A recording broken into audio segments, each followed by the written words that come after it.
বিসমিল্লাহির রহমানির রহিম। আজকে হচ্ছে 13ই জানুয়ারি 2026। আমাদের বাংলাদেশ বার কাউন্সিল প্রিলিমিনারি ব্যাচের আজকে হচ্ছে 10ম ক্লাস এবং ফৌজদারি কার্যবিধির 10ম ক্লাস।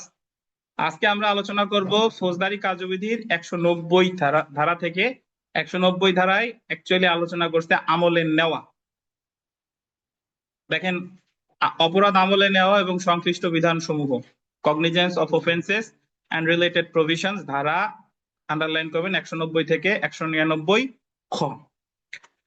তো আমলে নেওয়া আসলে অর্থ কি? আমলে নেওয়ার কোন সংজ্ঞা ফৌজদারি কার্যবিধির কোন ধারায় দেয় নাই।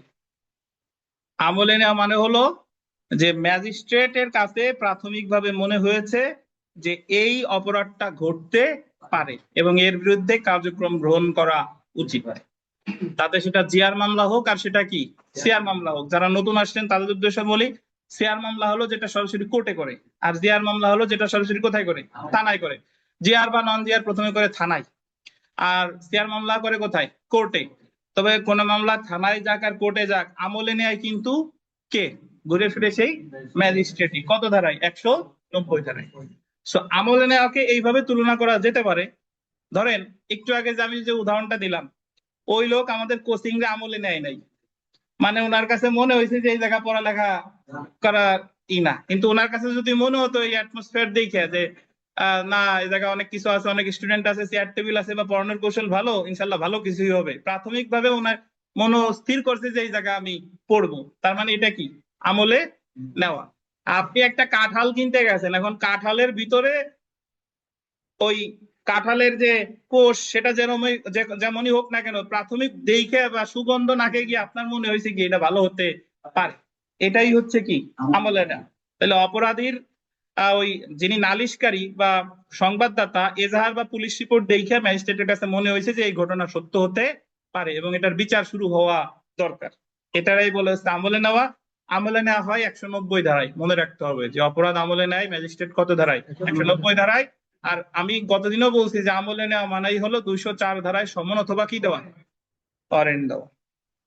তো একটু যদি পড়ি দেখেন, ফৌজদারি মামলার কার্যক্রম শুরুর পূর্ব শর্ত হলো আদালত বা ম্যাজিস্ট্রেটকে অপরাধটা কি নিতে হবে, আমলে নিতে হবে। অর্থাৎ কোন অপরাধ আমলে না নেওয়া পর্যন্ত কোন মামলা কিন্তু শুরু হতে পারে না। 190 ধারায় ম্যাজিস্ট্রেট কর্তৃক অপরাধ আমলে নেওয়া, আমলে নেওয়ার পর 191 ও 92 ধারায় ম্যাজিস্ট্রেট কর্তৃক মামলা স্থানান্তর, 193 ধারায় দায়ের আদালত কর্তৃক আমলে নেওয়া এবং 195 থেকে 199 খ ধারা পর্যন্ত আমলে নেওয়ার ক্ষেত্রে সীমাবদ্ধতা সম্পর্কে আলোচনা করা হয়েছে। সো প্রতিটা ধারায় আমরা আলাদা করে পড়বো। প্রথমে চলে আসি আমলে নেওয়া অর্থ।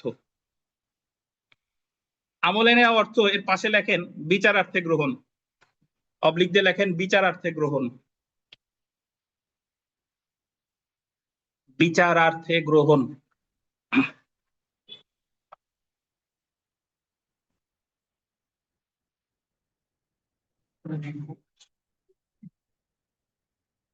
আর ইংরেজিতে বলে taking cognisance, taking cognisance. Cognisance শব্দের অর্থ হলো আমলে নেওয়া। তো তাহলে আমলে নেওয়ার আর একটা শব্দ কি, বিচারার্থে গ্রহণ। ধরেন পরীক্ষায় প্রশ্ন আসছে যে ম্যাজিস্ট্রেট বিচারার্থে গ্রহণ করে কত ধারায়। আমলে নেওয়া বললে সবাই বুঝবেন, কিন্তু যদি বলে বিচারার্থে গ্রহণ তখন কিন্তু আবার একটু মনের মধ্যে সন্দেহ হয়, বিচারার্থে গ্রহণ এটা কি আবার, কি 241 দিকে চলে যাবো কিনা। তাহলে বিচারার্থে গ্রহণ যা, আমলে নেওয়া তাই। অভিযুক্ত ব্যক্তির বিরুদ্ধে আনীত অপরাধের বিরুদ্ধে অগ্রসর হওয়ার জন্য উপাদান আছে বলে ম্যাজিস্ট্রেট মানসিকভাবে সিদ্ধান্ত গ্রহণ করলে এবং সেই সিদ্ধান্ত অনুযায়ী ফৌজদারি কার্যবিধির অধীন অগ্রসর হওয়ার জন্য পদক্ষেপ গ্রহণ করলে ম্যাজিস্ট্রেট অপরাধটি আমলে নিয়েছে বলে গণ্য হবে। অর্থাৎ অপরাধ সংগঠন বিষয়ে ম্যাজিস্ট্রেটের নিকট কোনো পুলিশ রিপোর্ট বা অভিযোগ দায়ের করা হলে, আন্ডারলাইন করেন, পুলিশ রিপোর্ট অথবা কি অভিযোগ দায়ের করা হলে বা ম্যাজিস্ট্রেট ব্যক্তিগতভাবে অপরাধ সংগঠন সম্পর্কিত কোনো তথ্য প্রাপ্ত হলে ব্যক্তিগতভাবে সেই পুলিশ রিপোর্ট, অভিযোগ বা তথ্য উল্লিখিত ঘটনা কোনো অপরাধ সংগঠন হয়েছে বলে প্রকাশ করেছে বলে ম্যাজিস্ট্রেট মানসিকভাবে সন্তুষ্ট হলে শুধুমাত্র তখনই ম্যাজিস্ট্রেট অপরাধটি আমলে নিতে পারে অথবা ফৌজদারি কার্যবিধির অধীন প্রয়োজনীয় ব্যবস্থা গ্রহণ করতে পারে। কিন্তু বাস্তবে এই জায়গার যে কথাটা কোর্টে গেলে বুঝবেন কিভাবে যে আমলে নিছে, কোর্টে যখন কোনো মামলার ফাইলিং হয় তখন 200 ধারায় জবানবন্দি নেওয়ার পরে আমরা তো জানি যে খারিজ করতে পারে, ফেরত দিতে পারে, অনুসন্ধানের আদেশ দিতে পারে, আমলে নিতে পারে নাকি। এখন খারিজ করলে তো বলে দেয় যে মামলা খারিজ করলো, অনুসন্ধান করলেও বলে দেয় ওসি তদন্ত বা অমুক অনুসন্ধান। কিন্তু আমলে নিছে বুঝবো কিভাবে? ওই জায়গায় কিন্তু বলে না যে অপরাধ আমলে নেওয়া হলো। তাহলে আমলে নেয় বুঝে হচ্ছে হয় সমন দিছে না হলে ওয়ারেন্ট দিছে। আর সমন বা ওয়ারেন্ট দেয় কত ধারায়? 204 ধারায়। তাহলে যদি কোনো মামলায় সমন বা ওয়ারেন্ট দেয় তাহলে ধরে নিতে হবে ম্যাজিস্ট্রেট ওই অপরাধটা কি নিছে, আমলে নিছে। সো এখানে একটু ছোট্ট করে লিখে রাখেন যে আমলে নেওয়া বলতে বোঝায় প্রসেস ইস্যু করা। আমলে নেওয়া বলতে বোঝায় প্রসেস ইস্যু করা। প্রসেস ইস্যু মানে হলো সমন অথবা ওয়ারেন্ট দেওয়া। আমলে নেওয়া বলতে বোঝায় প্রসেস ইস্যু করা।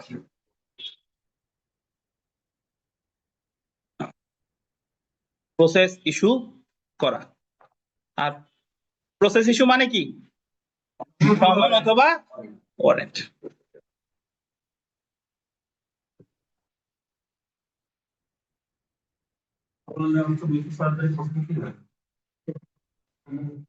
আমলে নেওয়া অর্থ বলতে বোঝাচ্ছি যে আমলে নিছে মানে হলো যে কোর্টে তো এখন যান, যাই দেখবেন যখন ফাইলিং হয়, ফাইলিং এ ম্যাজিস্ট্রেট যদি বলে যে সমন দেওয়া হলো বা ওয়ারেন্ট দেওয়া হলো তাহলে ধরে নেবেন ওটা আমলে নিছে। আর সমন বা ওয়ারেন্ট দেয় 204 ধারায়। ওই জায়গা কিন্তু বলবে না, ওই যে ম্যাজিস্ট্রেট সাহেব লিখবে, পেশকার সাহেব ঘোষণা করবে, কিন্তু ওই জায়গা কিন্তু বলবে না যে 204 ধারায় সমন বা ওয়ারেন্ট। সমন বা ওয়ারেন্ট দিছে, বাট আপনি ধরে নেবেন এটা কত ধারায় আদেশ দিছে? 204-এ। বুঝছেন? এই তাহমিনা, তাহলে আমলে নেওয়া বলতে কি বুঝেন আপনার ভাষায় বলেন। আমলে নেওয়া মানে অপরাধ আমলে নিলে 204 ধারা সমন বা ওয়ারেন্ট। আমলে নেওয়া মানে ম্যাজিস্ট্রেটের কাছে মনে হয়েছে যে এই অপরাধটা আসলে সংগঠিত হয়েছে, এটার বিচার হওয়া দরকার, এটারই বলে কি আমলে নেওয়া। তো যে সকল ম্যাজিস্ট্রেটগণ অপরাধ আমলে নিতে পারে, এটা ভিভিআই, যে সকল ম্যাজিস্ট্রেটগণ অপরাধ আমলে নিতে পারে। ফৌজদারি কার্যবিধির 190 ধারা অনুযায়ী নিম্নলিখিত ম্যাজিস্ট্রেটগণ অপরাধ আমলে নিতে পারে। কে কে দেখেন? 190 প্রথমে বলছে চিফ মেট্রোপলিটন ম্যাজিস্ট্রেট আর মেট্রোপলিটন ম্যাজিস্ট্রেট। অর্থাৎ মহানগর এলাকায় হলে চিফ মেট্রোপলিটন ম্যাজিস্ট্রেট আর মেট্রোপলিটন ম্যাজিস্ট্রেট। আর মহানগর এলাকার বাইরে হলে কে কে পারে দেখেন? চিফ জুডিশিয়াল ম্যাজিস্ট্রেট, প্রথম শ্রেণী ম্যাজিস্ট্রেট, অথবা কে বিশেষভাবে ক্ষমতাপ্রাপ্ত অন্য কোনো ম্যাজিস্ট্রেট। এই সব কথাই বলেছে কত ধারায়? 190 ধারায়। তো গতকালও বলছিলাম যে দ্বিতীয় তৃতীয় শ্রেণী ম্যাজিস্ট্রেটকে অপরাধ আমলে নিতে পারে, পারে না। বাট যদি এই যে দেখেন বিশেষভাবে ক্ষমতাপ্রাপ্ত অন্য কোনো ম্যাজিস্ট্রেট, মানে যদি তারে কি দেয়, বিশেষ ক্ষমতা দিয়েছে। আচ্ছা, তো আমরা চলে আসি পরের পেজে, মানে পরের পেজ তো না, সরি, যে সকল উৎসের উপর ভিত্তি করে অপরাধ আমলে নিতে পারে। যে সকল উৎস, আন্ডারলাইন করেন, যে সকল উৎসের উপর ভিত্তি করে অপরাধ আমলে নিতে পারে।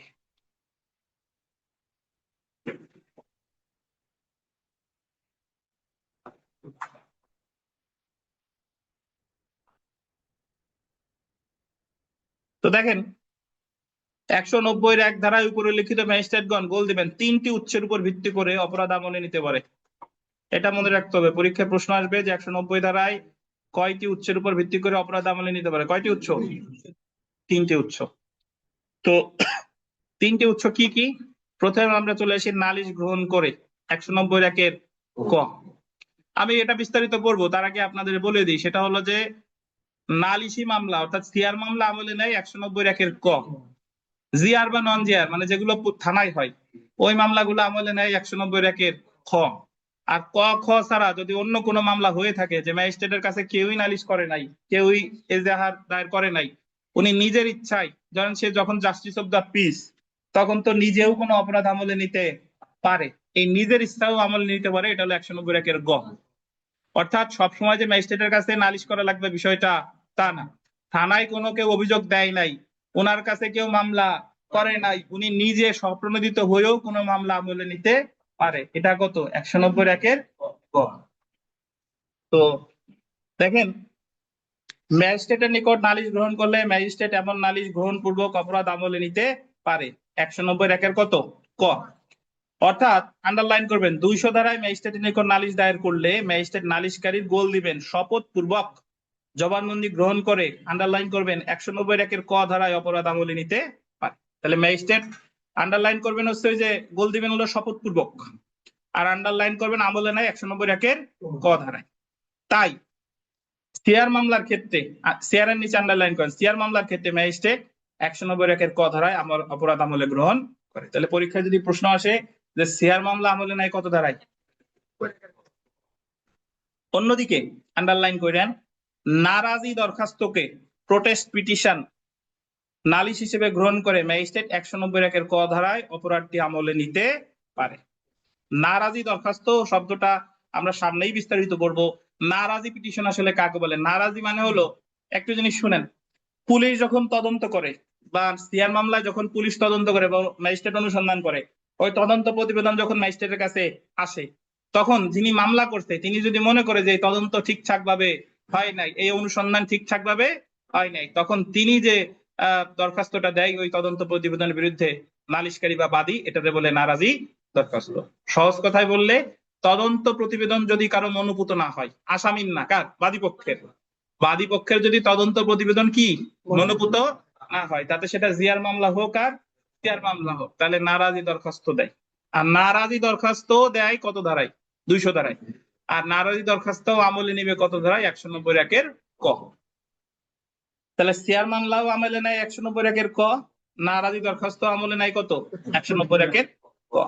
নালিশি দরখাস্তের ভিত্তিতে অপরাধ আমলে নিতে বাধ্য না। এখন ম্যাজিস্ট্রেট কি অপরাধ আমলে নিতে বাধ্য?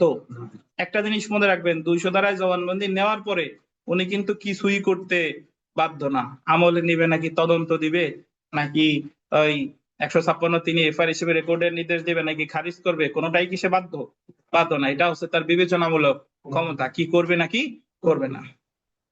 তারপরে দেখেন, অপরাধ হলে ম্যাজিস্ট্রেট অপরাধ আমলে না নিয়ে, কি অপরাধ হলে? ওই যে আমলযোগ্য অপরাধ হলে ম্যাজিস্ট্রেট অপরাধ আমলে না নিয়ে অপরাধটি প্রাথমিক তথ্য বিবরণীভুক্ত করে তদন্তের জন্য 156(3) ধারায় পুলিশকে নির্দেশ দিতে পারে বা তদন্তের জন্য সার্চ ওয়ারেন্ট ইস্যু করতে পারে। তাহলে আমরা কি কি জানলাম দেখেন, আমলে নাই কত ধারায়? 190। কয়টি উৎসের উপর ভিত্তি করে? প্রথম হচ্ছে 190 ক, সিআর মামলা আর কি নারাজি দরখাস্ত। এইটুকু মনে থাকবে তো ইনশাল্লাহ। আচ্ছা দেখেন, এবার চলে আসি 2, পুলিশ কর্তৃক দাখিলকৃত রিপোর্ট গ্রহণ করে 190 খ। সহজ কথা, যখন কোন মামলা করে যদি আমলযোগ্য অপরাধ হয়, তাহলে থানায় হয় হলো এফআইআর 154 ধারায়, আর 154 ধারার ক্ষেত্রে তদন্ত করে 156-তে, মনে আছে কিনা? আর আমল অযোগ্য অপরাধ হইলে জিডি হয় 155, তদন্ত করে ম্যাজিস্ট্রেটের অনুমতি নিয়া, মনে আছে? এখন এই তদন্ত রিপোর্ট একসময় তো পুলিশ গিয়ে কার কাছে দিবে? ম্যাজিস্ট্রেটের কাছে দিবে। এটা 1 মাস 2 মাস 4 মাস বা এর আগে আমরা পড়ে আসছি, তদন্ত প্রতিবেদন দিতে হবে 120 দিন, মনে আছে? আর এক জায়গায় বলছে 60 কার্য দিবস, মনে আছে?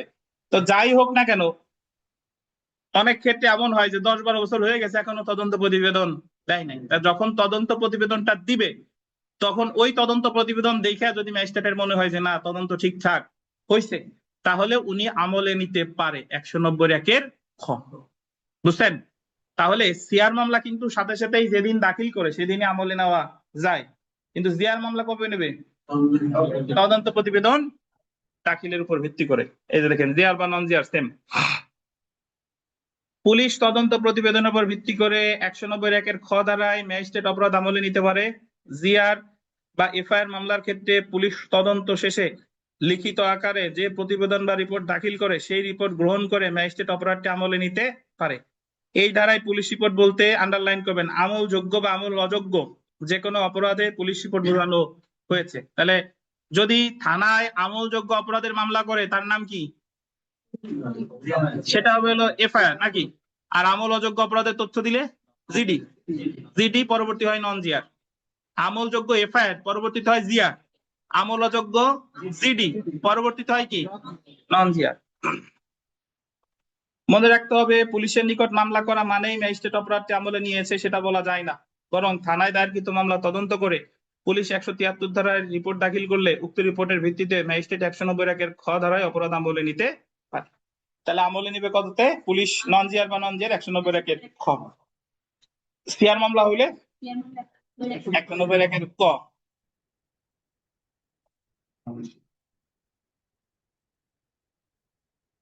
এর পরেরটা চলে আসি, দেখেন অন্য কোনো উৎস হতে, অন্য কোনো উৎস হতে প্রাপ্ত তথ্যের ভিত্তিতে 190 গ। পুলিশ ব্যতীত অন্য কোনো ব্যক্তির নিকট হতে প্রাপ্ত তথ্য অনুযায়ী ম্যাজিস্ট্রেট, আন্ডারলাইন করেন, পুলিশ ব্যতীত অন্য কোনো ব্যক্তির নিকট হতে প্রাপ্ত তথ্য অনুযায়ী বা ম্যাজিস্ট্রেট গোল দিবেন নিজস্ব জ্ঞান অথবা ব্যক্তিগতভাবে, বা গোল দিবেন সন্দেহবশত, কি বলেন, সন্দেহবশত কোনো তথ্য পেলে এমন তথ্যের ভিত্তিতে অপরাধ আমলে নিতে পারে। তাহলে পরীক্ষায় প্রশ্ন আসবে যে পুলিশ ব্যতীত অন্য কারো কাছ থেকে তথ্য পেলে বা ম্যাজিস্ট্রেট সন্দেহবশত বা নিজস্ব জ্ঞানের ভিত্তিতে আমলে নেয় কত ধারায়? 190 গ। 190 গ। আমরা চলে আসি, এখানে কি বলা আছে একটু যে দেখি, বিশেষ বক্তব্য। তদন্ত শেষ করার পর পুলিশ 173 ধারার অধীন ফাইনাল রিপোর্ট অথবা চার্জশিট জমা দিবে। চার্জশিট বা ফাইনাল রিপোর্ট আসলে বিস্তারিত আমরা পরে পড়বো, যারা জানেন না তাদের উদ্দেশ্যে বলি, তদন্ত করার পরে পুলিশ যদি ঘটনার সত্যতা পায় যে অমুক অমুক অমুক অপরাধ করছে, তাহলে দিবে চার্জশিট। আর পুলিশ যদি সত্যতা পায় যে অমুক এমন কোন অপরাধ ঘটে নাই বা ঘটলেও অমুক অমুক অমুক করে নাই, তাহলে দিবে ফাইনাল রিপোর্ট। চার্জশিট মানে হলো পুলিশ তদন্ত করে ঘটনার সত্যতা পাইছে, আর ফাইনাল রিপোর্ট মানে তদন্ত করে ঘটনার সত্যতা কি পাই নাই। তাহলে এই দুইটারই একত্রে বলে কি পুলিশ রিপোর্ট।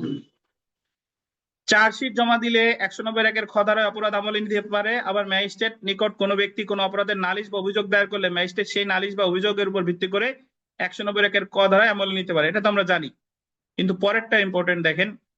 কিন্তু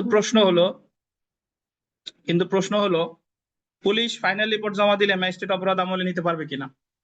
ফাইনাল রিপোর্ট মানে হলো যে অমুক অমুক এই অপরাধ করে নাই, তাই তাদের মামলার দায় হতে অব্যাহতি দেওয়া। পুলিশ অব্যাহতি সুপারিশ করছে যে পিপাস, আবুল হোসেন খান, মাহবুব সাহেব এই অপরাধ করে নাই, পুলিশ সুপারিশ করছে তাদের মামলার দায় হতে কি দেওয়া হোক, অব্যাহতি দেওয়া হোক। এখন পুলিশ সুপারিশ করছে অব্যাহতি দেওয়া হোক, এখন ম্যাজিস্ট্রেট কি অব্যাহতি না দিয়া তাদের বিরুদ্ধে অপরাধ আমলে নিতে পারবে কিনা, এটা হলো প্রশ্ন। বুঝেন কিনা? মানে পুলিশ তদন্ত শেষে বলছে যে এই ব্যক্তির হত্যাকাণ্ডের সাথে আবুল হোসেন খান, পিপাস বা মাহবুব সাহেব জড়িত না, তাই তাদেরকে কি দেওয়া হোক, অব্যাহতি দেওয়া হোক। আর ম্যাজিস্ট্রেট এখন যদিও পুলিশ সুপারিশ করছে এক, কিন্তু ম্যাজিস্ট্রেট কি এদের বিরুদ্ধে আমলে নিয়ে বিচার শুরু করতে পারবে কিনা? পারবে। দেখেন গোল দিবেন Abdul Salam versus state 36 DLR AD, পাইছেন? Abdul Salam versus state 36 DLR AD 58 মামলায় বলা হয়েছে যখন ফাইনাল রিপোর্ট জমা দেওয়া হয় ম্যাজিস্ট্রেট ফাইনাল রিপোর্ট গ্রহণ করতে, আন্ডারলাইন করবেন, বাধ্য নয়, বরং সে তার বিচারিক স্বেচ্ছাধীন ক্ষমতা প্রয়োগ করতে পারে এবং পুলিশ কর্তৃক নথিভুক্ত অপরাধের সত্যতা খুঁজে পেলে ফাইনাল রিপোর্টের উপর ভিত্তি করে 190 খ ধারায় অপরাধ আমলে নিতে পারে। আন্ডারলাইন করেন, 190 খ ধারায় অপরাধ আমলে নিতে পারে। অর্থাৎ উনি মামলার নথিপত্র বিবেচনা করে যদি দেখে, যদিও পুলিশ দিয়েছে ফাইনাল রিপোর্ট, বাট সে যদি মনে করে যে না এদের বিরুদ্ধে অপরাধ আমলে নেওয়া যায়, তাহলে অপরাধ আমলে নিতে পারে, এবং নিলে সেটা কি হবে না, বেআইনি হবে না। Abdul Salam versus state 36 DLR AD 58 এই মামলায় বলা হয়েছে। তো তাহলে আমরা যেটা জানলাম যে আমলে নেওয়া হয় কয়টা উৎসের উপর ভিত্তি করে, তিনটি। নালিশি মামলা বা নারাজি হইলে 190 ক, জিআর নন জিআর এর ক্ষেত্রে 190 খ, আর নিজস্ব জ্ঞানের ভিত্তিতে বা সন্দেহের ভিত্তিতে 190 গ। যদি প্রশ্ন আসে যে ফাইনাল রিপোর্ট দিলে কি আমলে নিতে পারে কিনা, পারে, ফাইনাল রিপোর্ট দিলেও আমলে নিতে পারে। এখন এখানে দেখেন 190 ক আর 200 ধারার মধ্যে পার্থক্য বলছে যে 190 ক এবং 200 ধারার মধ্যে অ্যাকচুয়ালি কি পার্থক্য আছে। পার্থক্য খুব সিম্পল, জবানবন্দি নেয় হচ্ছে 200 ধারায়, আর 200 ধারায় জবানবন্দি নেওয়ার পরে অনেক কিছু করতে পারে, তার মধ্যে একটা হলো আমলে নেওয়া 190 ক। 200 ধারায় জবানবন্দি নেওয়ার পরে 190 ধারায় আমলে নিতে পারে, 201 ধারায় ফেরত দিতে পারে, 202 ধারায় তদন্ত অনুসন্ধানের নির্দেশ দিতে পারে, 203 খারিজ করতে পারে, 204 ধারায় প্রসেস ইস্যু করতে পারে, 205 ধারায় অভিযুক্তকে ব্যক্তিগত হাজিরা থেকে কি দিতে পারে, অনুমতি দিতে পারে, বা 156(3) ধারায় থানার ভারপ্রাপ্ত কর্মকর্তারে এফআইআর হিসেবে রেকর্ডের নির্দেশ দিতে পারে। তো একটু যদি দেখেন, ম্যাজিস্ট্রেট নালিশের ভিত্তিতে অপরাধ আমলে গ্রহণ করে 190 ক ধারায় নালিশের ভিত্তিতে অপরাধ আমলে গ্রহণ করার ক্ষেত্রে ম্যাজিস্ট্রেট নালিশকারীকে শপথপূর্বক জবানবন্দি গ্রহণ করে নাকি, তাহলে শপথটা যে করায় কত ধারায়, 200 ধারায়, 200 ধারায় ম্যাজিস্ট্রেট নালিশকারী জবানবন্দি গ্রহণ করতে পারে। অর্থাৎ নালিশি মামলার ক্ষেত্রে ম্যাজিস্ট্রেট অপরাধ আমলে গ্রহণ করে 190 ক ধারায়, আর শপথপূর্বক জবানবন্দি গ্রহণ করে কত ধারায়, 200 ধারায়। বুঝছেন? আচ্ছা, এখানে প্রতিকারটা দেখেন, প্রতিকারে বলতে যে 190 ধারায় ম্যাজিস্ট্রেটের আদেশের বিরুদ্ধে 435 ও 439 ক ধারায় দায়রা জজের কাছে রিভিশন করা যায়। যদি পরীক্ষায় এমন প্রশ্ন আসে যে আমলে নিছে, এর বিরুদ্ধে সংক্ষুব্ধ পক্ষের প্রতিকার কি, রিভিশন। বাস্তবে খুব বেশি দেখা যায় না, বাট পরীক্ষায় আসলে কি লিখতে হবে, রিভিশন। আমলে নেওয়ার বিরুদ্ধে সংক্ষুব্ধ ব্যক্তির প্রতিকার, রিভিশন। চলে আসি অভিযুক্ত ব্যক্তির আবেদন ক্রমে মামলা স্থানান্তর। পাইছেন? অভিযুক্ত ব্যক্তির আবেদন ক্রমে মামলা স্থানান্তর আন্ডারলাইন করবেন, আর অভিযুক্ত ব্যক্তি আর 191 শব্দটা গোল দিবেন। অভিযুক্ত ব্যক্তির আবেদন ক্রমে মামলা স্থানান্তর। এর আগে আমরা দেখি, যে পারবেন সে শুধু বলবেন, আশপাশ থেকে বলবেন না। কে কে জানেন এর আগে আমরা মামলা স্থানান্তর আর কয় জায়গা পড়ছি বলেন? আরো 3টা ধারায় মিনিমাম পড়ছি মামলা স্থানান্তর।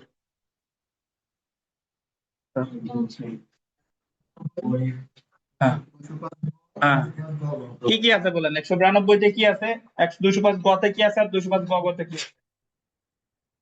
192 হলো বা যেহেতু ম্যাজিস্ট্রেটটা নিম্ন আদালতে নিম্ন ম্যাজিস্ট্রেট আদালতে আসলে স্থানান্তর করে।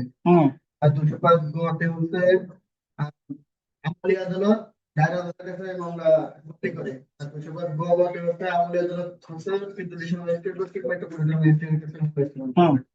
দেখেন 192 ধারা আমরা পড়ছিলাম যে যখন কোন মামলা দায়ের করা হয় সিজিএম বা সিএমএম এর কাছে, উনি আমলে নেওয়ার পর তার অধীনস্থ ম্যাজিস্ট্রেটের কাছে মামলা স্থানান্তর করে 192। আমলি আদালতের ফাংশন শেষে যখন দেখবে যে এটা দায়রা আদালত কর্তৃক বিচারযোগ্য, তার দায়রা আদালতে পাঠিয়ে দিবে 205 গ। আর যদি দেখে ম্যাজিস্ট্রেট আদালত কর্তৃক বিচারযোগ্য, তাহলে ম্যাজিস্ট্রেট আদালতে পাঠিয়ে দিবে 205 গ। তো আরো একটা স্থানান্তর সংক্রান্ত ধারা আছে 191। এই জায়গায় আবেদন করতেছে কে? অভিযুক্ত ব্যক্তি। এখন অভিযুক্ত ব্যক্তি মানে কি? আসামি। এই আবেদনটা তখনই করে, আমরা পড়বো তার আগে একটু বুঝাই দিই। 191 গ-তে ম্যাজিস্ট্রেট নিজের ইচ্ছা আমলে নেয় না। একজন ম্যাজিস্ট্রেট, ধরেন আমাদের বিমল সাহেব ম্যাজিস্ট্রেট, উনি নিজের ইচ্ছায় পীযূষের বিরুদ্ধে অপরাধ আমলে নিছে। ওনার বিমল সাহেবের কাছে পীযূষের বিরুদ্ধে কেউ নালিশ করে নাই, কিন্তু বিমল সাহেবের মনে হয়েছে পীযূষ এই অপরাধটা করছে, তাহলে উনি ম্যাজিস্ট্রেট, উনি বিচার করবে, আবার উনি পীযূষের বিরুদ্ধে কি নিছে, আমলে নিছে। এখন পীযূষ আবেদন করতে পারে যে ইওর অনার, যেহেতু উনি আমার বিরুদ্ধে অপরাধ আমলে নিছে, কেউ উনার কাছে অভিযোগ করে নাই, তাহলে উনার কাছে যদি বিচার হয় তাহলে আমি ন্যায় বিচার থেকে বঞ্চিত হতে পারি। কারণ প্রিন্সিপাল অফ ন্যাচারাল জাস্টিস, ন্যায় বিচারের একটা নীতি হলো যে কোনো ব্যক্তি নিজের মামলায় নিজে বিচারক হতে পারবে না। বিমল সাহেবই আমলে নিছে, বিমল সাহেবই যদি বিচার করে, তাহলে এখানে পক্ষপাতের কি আছে, সুযোগ আছে। তো এই কারণে যখন 191 গ-তে আমলে নেয়, সেই ক্ষেত্রে অভিযুক্ত ব্যক্তি স্থানান্তরের আবেদন করতে পারে কত ধারায়? 191 ধারায়। একটু পড়ি দেখেন। ফৌজদারি কার্যবিধির 191 ধারায় অভিযুক্ত ব্যক্তির আবেদন ক্রমে মামলা স্থানান্তরের কি আছে, বিধান আছে। 191 ধারায় অভিযুক্ত ব্যক্তির আবেদন ক্রমে অপরাধ আমলে গ্রহণকারী ম্যাজিস্ট্রেট কোন মামলা স্থানান্তরের নির্দেশ দিতে পারে যদি কোন ম্যাজিস্ট্রেট কর্তৃক কোন অপরাধ ফৌজদারি কার্যবিধির আন্ডারলাইন করবেন 191 গ ধারায় অপরাধ আমলে নেওয়া হয়। কততে? 190 কত? 191 গ। তারপরে গোল দিবেন, এবং গোল দিবেন সাক্ষ্য গ্রহণের পূর্বে। এটা বললেন সাক্ষ্য গ্রহণের কি পূর্বে অভিযুক্তকে ম্যাজিস্ট্রেট জানাবে, যে আন্ডারলাইন করেন, অভিযুক্তকে ম্যাজিস্ট্রেট জানাবে যে অন্য কোনো আদালতের মাধ্যমে সে তার মামলার গোল দিবেন বিচার বা অনুসন্ধান করতে আগ্রহী। কি কি ভাবে প্রশ্ন আসতে পারে দেখেন। যে 191 ধারায় মামলা স্থানান্তর করে কে, মানে করার আবেদন করে কে? অভিযুক্ত ব্যক্তি। কখন করবে? সাক্ষ্য গ্রহণের পূর্বে। কোন আদালতে করবে? যে আদালতে মামলাটা আছে সে আদালতে, মানে যে আদালত আমলে নিছে সে আদালতে। এবং অন্য আদালতে স্থানান্তর করতে চায় কিসের জন্য? বিচার বা অনুসন্ধানের জন্য। বিচার বা অনুসন্ধানের জন্য। এবং অভিযুক্ত এমন ম্যাজিস্ট্রেটের মাধ্যমে বিচারের বিষয়ে কি জানায়? আপত্তি জানায়। সেই ক্ষেত্রে মামলাটি এমন ম্যাজিস্ট্রেট কর্তৃক বিচারের পরিবর্তে দায়রা আদালতের নিকট, আন্ডারলাইন করবেন, দায়রা আদালতের নিকট বা অন্য কোনো ম্যাজিস্ট্রেটের নিকট স্থানান্তর করতে পারে। তাহলে পরীক্ষা এটাও আসতে পারে যে 191 ধারায় মামলা ট্রান্সফার করবে কোথায়? দায়রা আদালতের কাছে অথবা অন্য কোনো ম্যাজিস্ট্রেটের নিকট। তো আমরা একটু চলে আসি, জেনে রাখা ভালো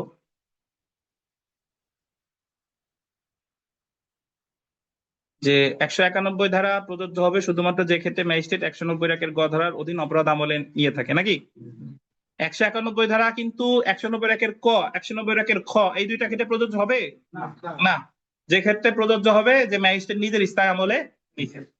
191 ধারায় মামলা স্থানান্তরের আদেশ দিতে পারে বা বিচারের বিষয়ে আপত্তি করতে পারে, আন্ডারলাইন করবেন, সাক্ষ্য গ্রহণের পূর্বে। 191 ধারা মানেই আবেদনটা করতে হবে সাক্ষ্য গ্রহণের পূর্বে। তো এরপরে আমরা চলে আসি, তাহলে 191 বুঝতেন কিনা? কার প্রশ্ন আছে বলেন, অনলাইন অফলাইন? 191 নিয়ে এই রাব্বি সাহেব, 191 ধারায় কখন মামলা স্থানান্তর করে বলেন? কিসের পূর্বে? কে আবেদন করে বলেন? আবেদন করার অবস্থায়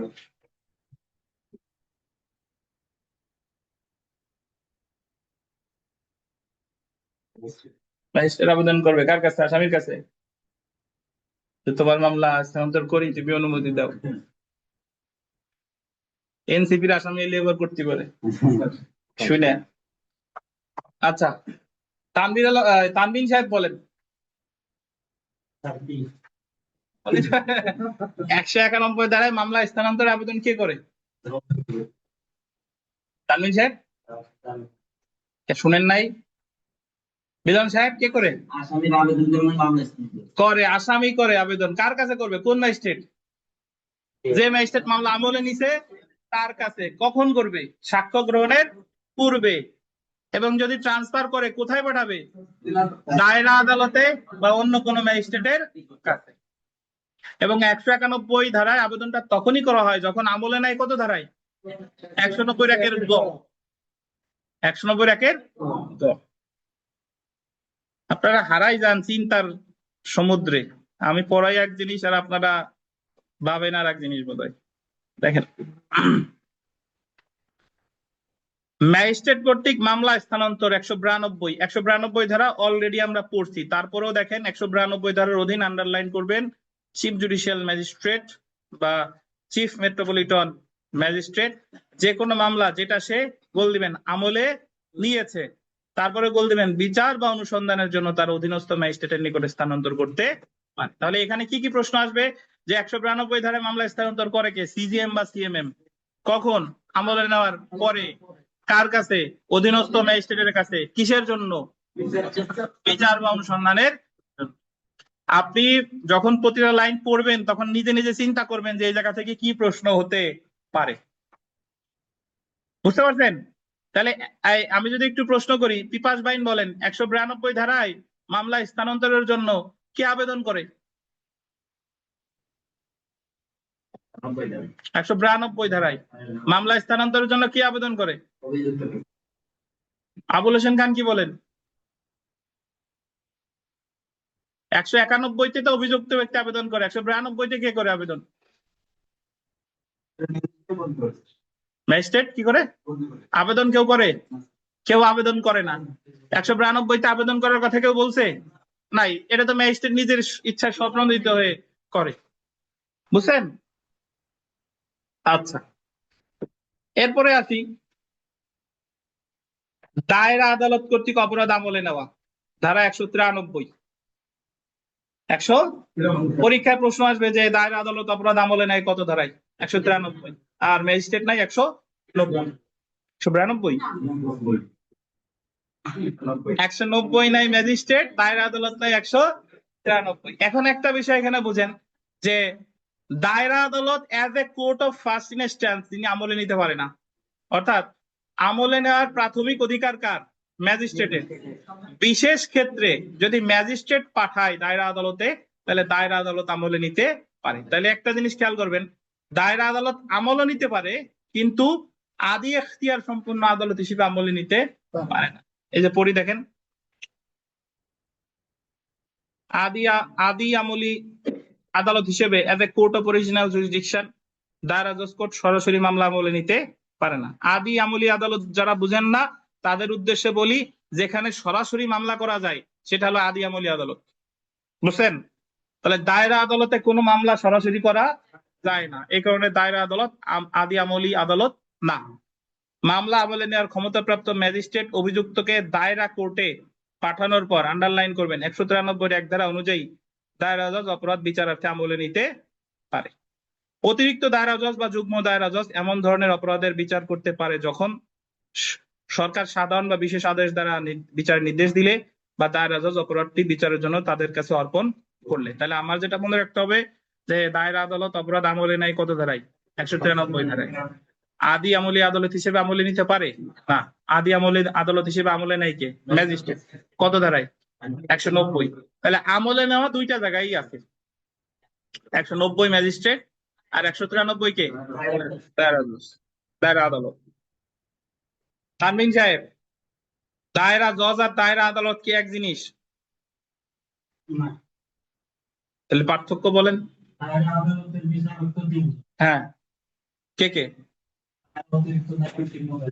ধন্যবাদ। তাহলে দায়রা আদালতে 3 শ্রেণীর বিচারক থাকে, তার মধ্যে সবার উপরে কে? দায়রা জজ, তারপর অতিরিক্ত দায়রা জজ, তারপরে কে? যুগ্ম দায়রা জজ। আমরা চলে এসেছি, সংক্ষেপে মনে রাখুন। ম্যাজিস্ট্রেট আমলে নেয় যে দেখেন 190 ধারায়, আর দায়রা জজ বিচারার্থে অপরাধ আমলে নেয় কত? 193 ধারায়। ম্যাজিস্ট্রেট অপরাধ আমলে গ্রহণ করে 190 ধারায়, আর নালিশকারী জবানবন্দি গ্রহণ করে কত? 200 ধারায়। তারপরে যদি দেখেন 191 192 ধারায় মামলা স্থানান্তরের বিধান করা হয়েছে, 191 ধারায় মামলা স্থানান্তর করে গোল দিবেন অভিযুক্ত ব্যক্তির আবেদন ক্রমে, এবং মামলাটি স্থানান্তর করা হয় দায়রা জজের নিকট বা অন্য কোনো ম্যাজিস্ট্রেটের নিকট। চিফ জুডিশিয়াল ম্যাজিস্ট্রেট বা চিফ মেট্রোপলিটন ম্যাজিস্ট্রেট যে অপরাধটি আমলে গ্রহণ করেছে সেটা বিচার বা অনুসন্ধানের জন্য তার অধীনস্থ, গোল দিবেন, তার অধীনস্থ ম্যাজিস্ট্রেটের নিকট প্রেরণ করতে পারে কত ধারায়? 192 ধারায়।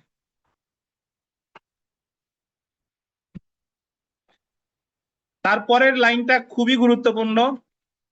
সরকার 190-4 ধারা পাইছেন? সরকার 190-4 ধারায় অনুযায়ী কোন নির্বাহী ম্যাজিস্ট্রেটকে অপরাধ আমলে নেওয়ার এখতিয়ার দিতে পারে। 190-4 তিনটে স্টার দেন। নির্বাহী ম্যাজিস্ট্রেটেরও অপরাধ আমলে নেওয়ার এখতিয়ার আছে যদি ক্ষমতা দেয় কে? সরকার। বুঝছেন? পীযূষ, দেখি পারেন কিনা। সরকার নির্বাহী ম্যাজিস্ট্রেটের উপর বিচারিক ম্যাজিস্ট্রেটের ক্ষমতা দিতে পারে কিনা? পারে। কত ধারায় পারে?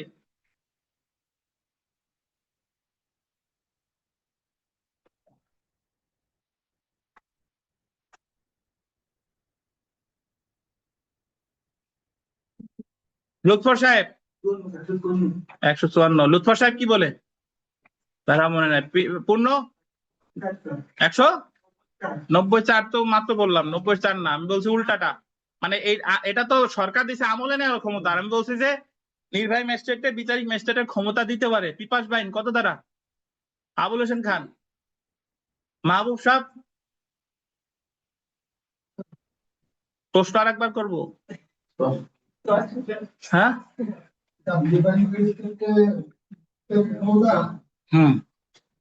হ্যাঁ।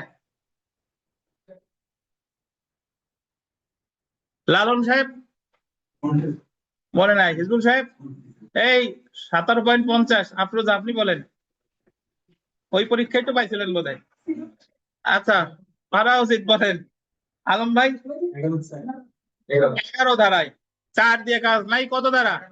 11 ধারায় বলছে যে সরকার হাইকোর্ট বিভাগের সাথে পরামর্শ করে নির্বাহী ম্যাজিস্ট্রেটকে বিচারের ক্ষমতা দিতে পারে, তবে নির্বাহী ম্যাজিস্ট্রেট তখন আর তার নির্বাহী ক্ষমতা পালন করবে না। মনে আছে? মনে করাই দিলাম। আর এই জায়গা আছে 190-4, এই জায়গা নির্বাহী ম্যাজিস্ট্রেটকে কিসের ক্ষমতা দিচ্ছে? আমলে নেওয়ার ক্ষমতা নরমালি আমলে নাই কে? বিচারিক ম্যাজিস্ট্রেট, বাট নির্বাহী ম্যাজিস্ট্রেট আমলে নিতে পারে যদি তাকে ক্ষমতা দেওয়া হয়। কে দিবে? সরকার। আমরা চলে আসি তামাদি মেয়াদ।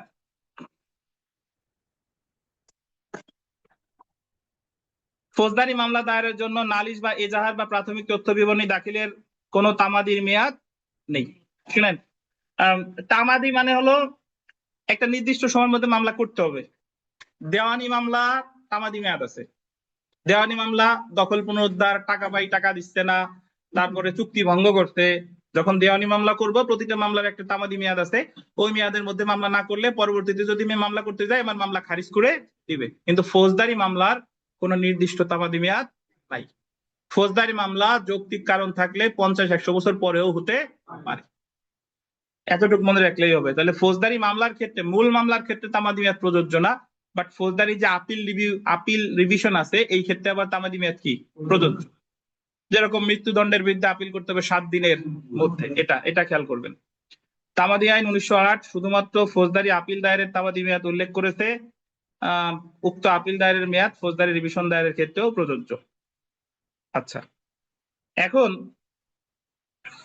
আমরা চলে আসি কতিপয় অপরাধ আমলে নেওয়ার ক্ষেত্রে বিশেষ নিয়ম। তো তার আগে এই যে যতটুকু পড়াইলাম এতটুকু আপনারা বুঝছেন কিনা বা কোনো প্রশ্ন আছে কিনা বলেন। আচ্ছা, আখিনুর সাহেব বলেন তো, একটা ফৌজদারি মামলা কে করতে পারে বলেন তো? আপনার বাড়ি চুরি হয়েছে, আপনার রাজহাঁস নিয়ে গেছে 10টা, এখন এই মামলাটা কে করতে পারে বলেন? আপনি ছিলেন গোপালগঞ্জ, আপনার ওয়াইফ গ্রামে থাকে, বাসায় যায় শুনলেন যে এরকম হাঁস চুরি হয়ে গেছে, প্রতিবেশীরাও জানে, এই মামলাটা কে করবে বলেন? যে ঘটনা সম্পর্কে আপনি কি মামলা করতে পারবেন? কারণ আপনি তো বাড়ি যে শুনছেন, উনিও পারে, ওনার ওয়াইফও পারে, বা অন্য কেউ করতে পারে, বুঝছেন? ফৌজদারি মামলা যে জানে, যে শুনছে, ঘটনা সম্পর্কে অবগত যে কোনো ব্যক্তি দায়ের করতে পারে। তবে কিছু কিছু বিশেষ মামলা আছে, এই মামলা আইনে বলেই দিছে যে এই মামলা অমুক ব্যক্তিকে দায়ের করতে হবে। অমুক ব্যক্তি যদি দায়ের না করে তাহলে ওই মামলা আমলে নেওয়া হবে। বুঝতে পারছেন? এইগুলা আলোচনা করতে 195 থেকে কত 199 খ, 195 থেকে 199 খ। তাহলে আমরা মনে রাখবো যে ফৌজদারি মামলা সাধারণত যে কেউ দায়ের করতে পারে, তবে আমলে নেওয়া সংক্রান্ত যে বিশেষ বিধান, যে অমুক মামলা অমুককেই করতে হবে, এই বিশেষ বিধান আলোচনা করছে কততে 195 থেকে 199। সো এখানে একটা পেজ পাবেন, এই পেজটা আমি দিচ্ছি, একটু ধৈর্য ধরে অপেক্ষা করেন।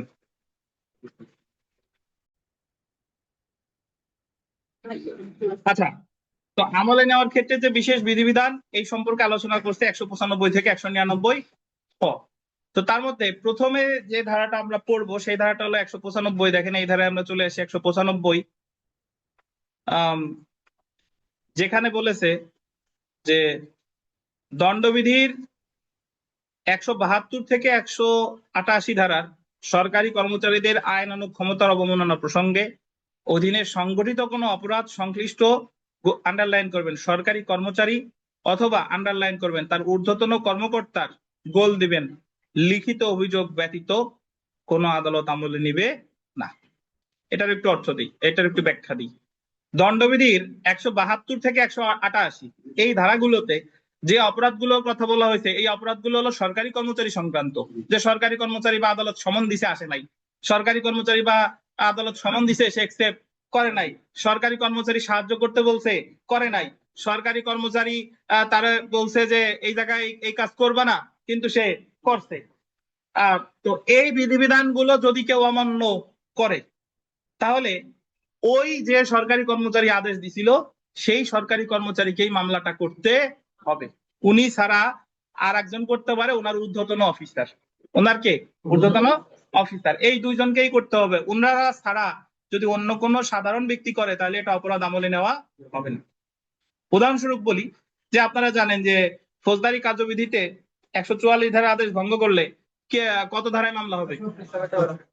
188 ধারায়। 144 ধারা আদেশ কে দেয়? জেলা ম্যাজিস্ট্রেট। তাহলে দেখেন তো, জেলা ম্যাজিস্ট্রেটের আদেশ ভঙ্গ করলে এই জায়গায় মামলা করতে হবে কাকে? জেলা ম্যাজিস্ট্রেটকেই। জেলা ম্যাজিস্ট্রেট যদি মামলা না করে, এটা কি নেওয়া হবে না? আমলে নেওয়া হবে না। কত ধারায় বলছে? 195। ধরেন বাস্তবে আপনারা কোর্ট কাছারিতে কাউরে জিজ্ঞেস করলে বলতে পারবে না।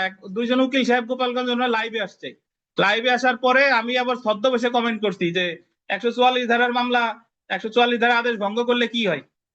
ওনারা উত্তর দিতে পারে না, বলে কি যে আমরা তো বাস্তবে এরকম কিছু দেখি না, কিছু করে বলে তো জানি না। ঠিক আছে, আসলেই বাস্তবে কিছু করে না বা আপনার জানা নাই। অ্যাকচুয়ালি এই জায়গা মামলা করবে কে? জেলা ম্যাজিস্ট্রেট। এখন জেলা ম্যাজিস্ট্রেট ছাড়া 144 ধারা আদেশ ভঙ্গ করছে, নর্মালি আমরা করি কি যে ওই 144 ধারা আদেশ ভঙ্গ করছে ওই মামলা আমরা করি না। 144 ধারা আদেশ ভঙ্গ করছে, আমরা এসে মামলা আর একটা সাজাইয়া সিআর মামলা একটা করে দিই নাকি।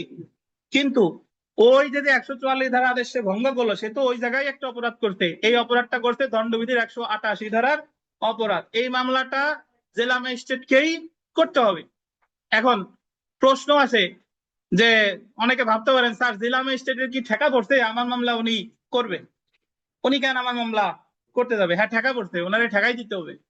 ওনারে আবেদন করতে হবে ফৌজদারি কার্যবিধি 476 ধারায়, যে আপনি অমুক তারিখে 144 ধারা আদেশ দিছিলেন, আপনার আদেশ অমুক ভঙ্গ করছে, সো এই মামলাটা হয়েছে এটা ভঙ্গ হয়েছে দণ্ডবিধির 188 ধারা, 188 ধারার আদেশ ভঙ্গ হয়েছে, এখন এই মামলা আপনাকেই করতে হবে, এই কথা বলা আছে 195 ধারায়।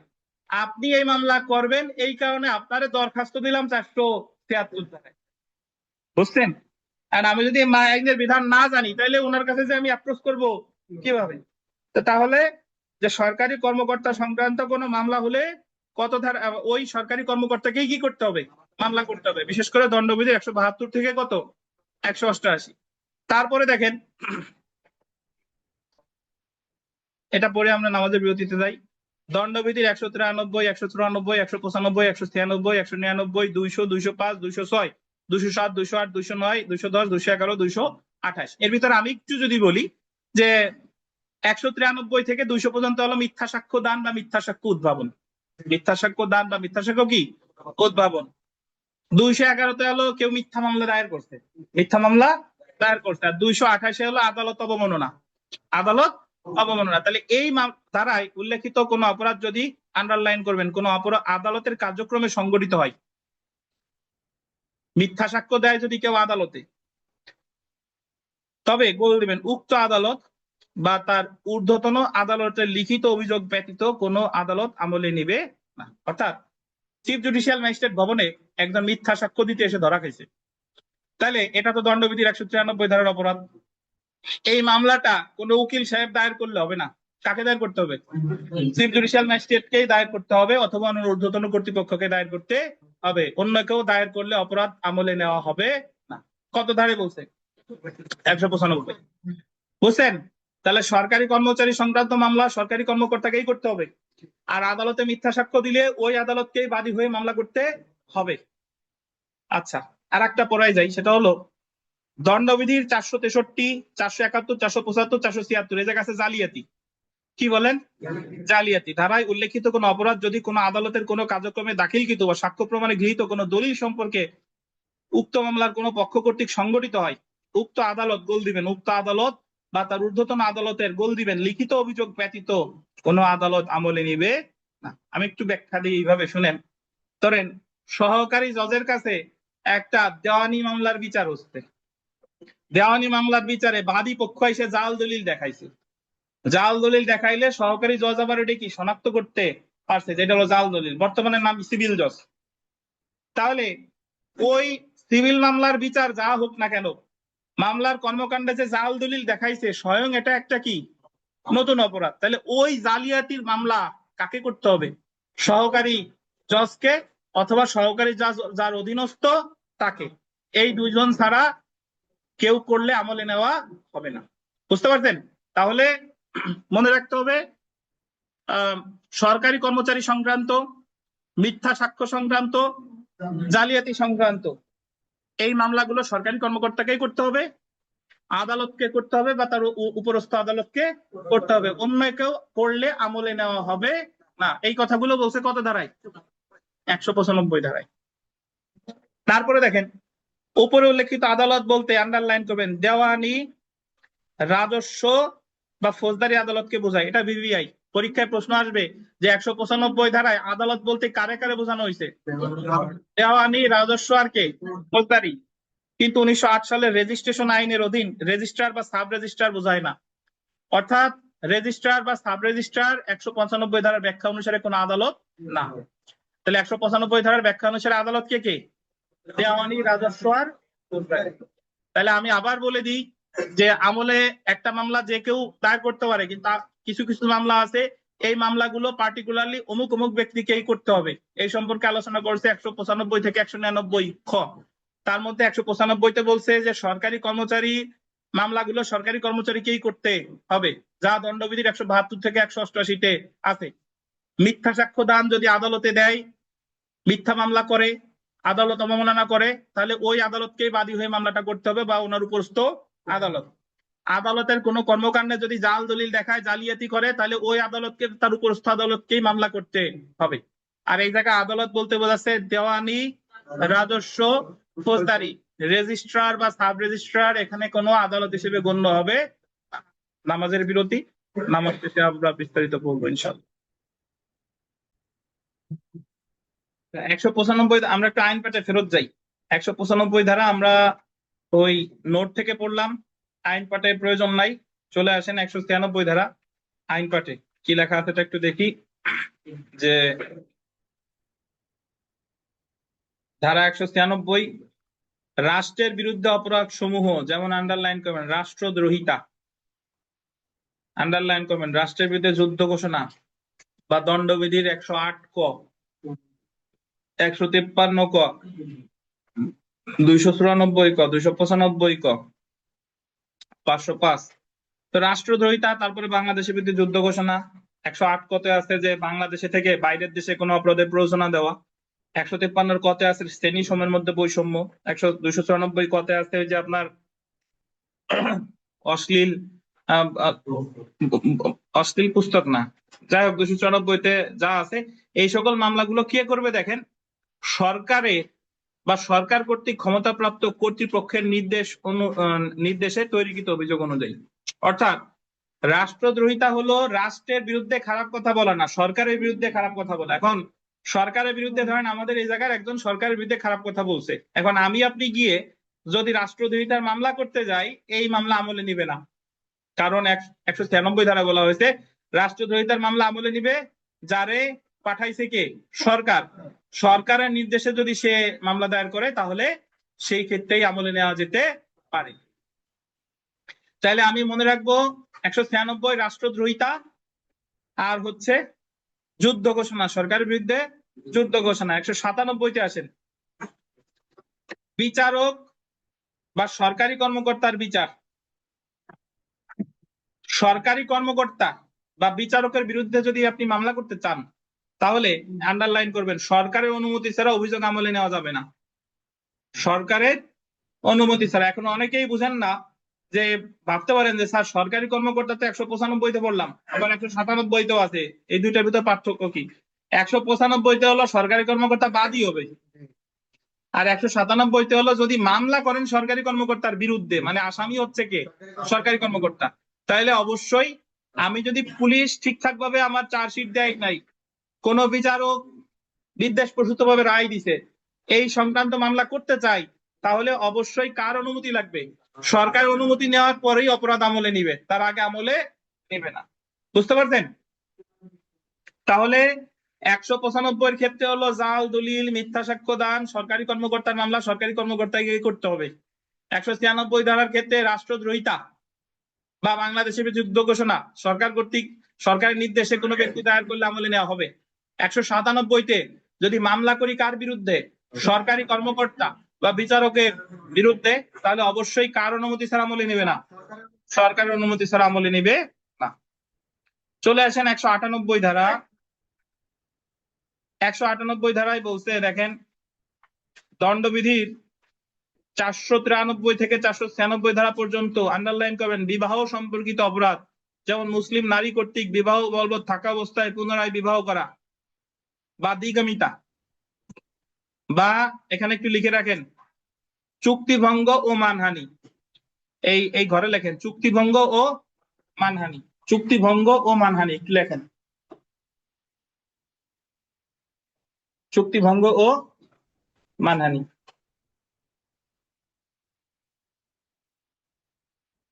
তাহলে বিবাহ সংক্রান্ত অপরাধ মানে হলো যে এক স্বামী থাকা অবস্থায় বা এক স্ত্রী থাকা অবস্থায় যদি আরেকটা বিয়ে করে, এটা বলে দ্বিগামিতা। আবার চুক্তিভঙ্গ তো দুইজনে চুক্তি করছিল, আরেকজন চুক্তি কি করছে, ভঙ্গ করছে। মানহানি মানে হলো একজনের নামে আরেকজন আজে বাজে কথা বলছে। তো এই মামলাগুলো কে করতে পারে? শুধুমাত্র গোল দিবেন সংক্ষুব্ধ ব্যক্তির অভিযোগের ভিত্তিতে আমলে নেওয়া যাবে। পার্সোনালি সংক্ষুব্ধ হতে হবে, আদালতে দেখাইতে হবে যে আমি সংক্ষুব্ধ। ধরেন এক লোকের ওয়াইফ তার সাথে সম্পর্ক থাকা অবস্থায় সে আরেকটা বিয়ে করছে, ওয়াইফের তাহলে বিয়ে হলো কয়টা, দুইটা।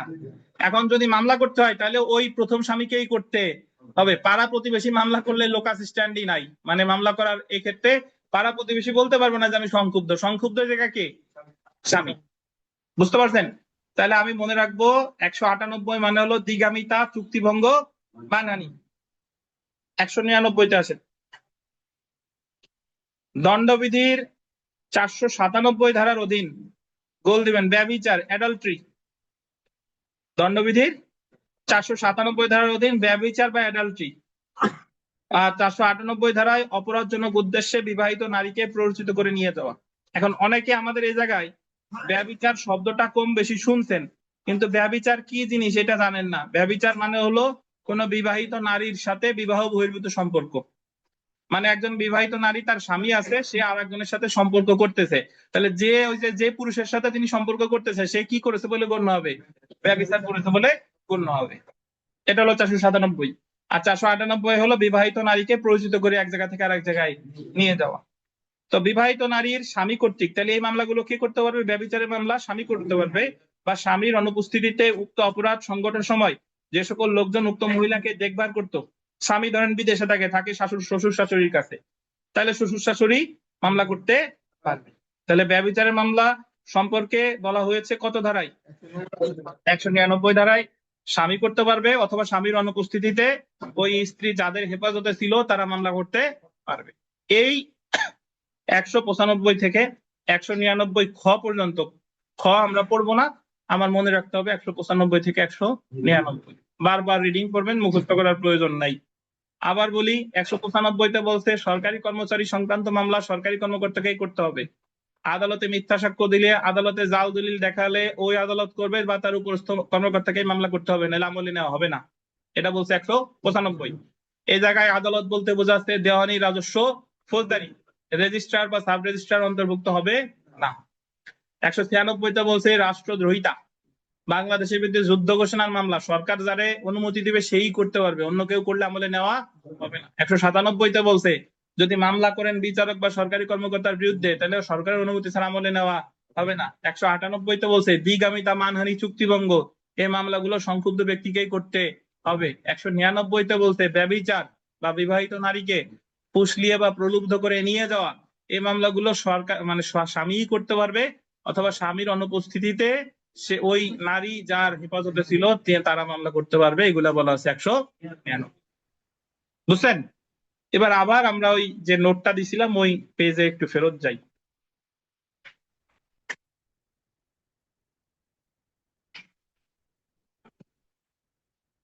গেছেন? গুরুত্বপূর্ণ আলোচনা, একটু জটিল লাগতে পারে, বাট মনোযোগ দিয়ে শুনেন, মূল্যবান কথা। সেটা হলো একটু আগে ওই যে আমরা যে 195 ধারা পড়ছি যে সরকারি কর্মকর্তা সংক্রান্ত মামলা সরকারি কর্মকর্তাকেই করতে হবে। উদাহরণস্বরূপ আমি বলছিলাম যে 144 ধারা, 144 ধারা যদি কেউ ভঙ্গ করে, তাহলে ম্যাজিস্ট্রেটের, জেলা ম্যাজিস্ট্রেটের আদেশ ভঙ্গ করছে, তাহলে মামলাটা 188 ধারায় হবে, বাট দায়ের করতে হবে কাকে? জেলা ম্যাজিস্ট্রেটকে। উনি ছাড়া অন্য কেউ দায়ের করলে অপরাধ আমলে নেওয়া হবে না, তাই তো? এটা বলছে কততে? 195। এখন জেলা ম্যাজিস্ট্রেটে ধরেন 144 ভঙ্গ করতে, এখন এই বিষয়টা তো আর জেলা ম্যাজিস্ট্রেটের গোচরীভূত না, তিনি তো আসলে জানে না, তিনি তো আদেশ দিতে। 144-এ তাহলে জেলা ম্যাজিস্ট্রেটকে আমরা কিভাবে বুঝাবো যে এই মামলাটা এই আদেশ ভঙ্গ করছে আপনার, আপনি মামলা করেন? ওনাকে দরখাস্ত দিতে হবে। এই দরখাস্তটা দিতে হবে 476 ধারায়। ফৌজদারি কার্যবিধি কত ধারায়? 476 ধারায়। শুনেন, 476 ধারায় ওনাকে দরখাস্ত দিয়ে ওনাকে মনে করাই দিতে হবে যে 144 ধারা আদেশ ভঙ্গ হয়েছে, এক্ষেত্রে আপনাকেই মামলা করতে হবে। আপনি মামলা না করলে এই মামলা আদালত আমলে নিবে না। তাহলে ওনার এই দরখাস্ত দিব কততে? 476। একটু পড়ি দেখেন। সংশ্লিষ্ট আদালত প্রাপ্ত দরখাস্তের ভিত্তিতে অথবা স্বেচ্ছায় নালিশ রুজু করতে পারেন। মানে ওই ম্যাজিস্ট্রেট কারো দরখাস্তের ভিত্তিতে অথবা কি স্বেচ্ছায় নালিশ রুজু করতে পারেন। প্রসিডিংস এ কোনো পক্ষ নয় এমন ব্যক্তিও দরখাস্ত করতে পারে। ধরেন 144 এর পক্ষ ছিল না এমন যে কেউ ওনার কাছে দরখাস্ত দিতে পারে যে আপনার 144 আদেশ কি করতে? ভঙ্গ করতে। এই দরখাস্তটা দিবে কত ধারায়? 476 ধারায়। অভিযোগকারী আদালত প্রাথমিক ইনকোয়ারি করতে পারেন, তবে এরূপ ইনকোয়ারি করতে কি বাধ্য নন। আমলে গ্রহণকারী আদালত উক্ত অভিযোগ উক্ত অভিযোগ পুলিশ রিপোর্টের উপর রুজু করা হয়েছে মর্মে বিবেচনা করবেন। তবে অত্র বিষয়ে আপিল চলমান থাকলে আপিল নিষ্পত্তি না হওয়া পর্যন্ত মামলা শুনানি মুলতবি রাখতে পারেন। এটা দরকার নাই, আমি একটু বাদ দেন। জাস্ট এতটুকু বুঝেন যে 195 ধারায় ম্যাজিস্ট্রেটকে বা যে আদালতে জাল দলিল দেখালো বা যে আদালতে মিথ্যা সাক্ষ্য দিল, সে আদালতে আমরা দরখাস্ত করব কত ধারায়? 473 ধারায়, যে আপনি এই মামলা করতে হবে, নাহলে এটা আমলে নেওয়া হবে না। আচ্ছা, এরপরে চলে আসেন 473 ক।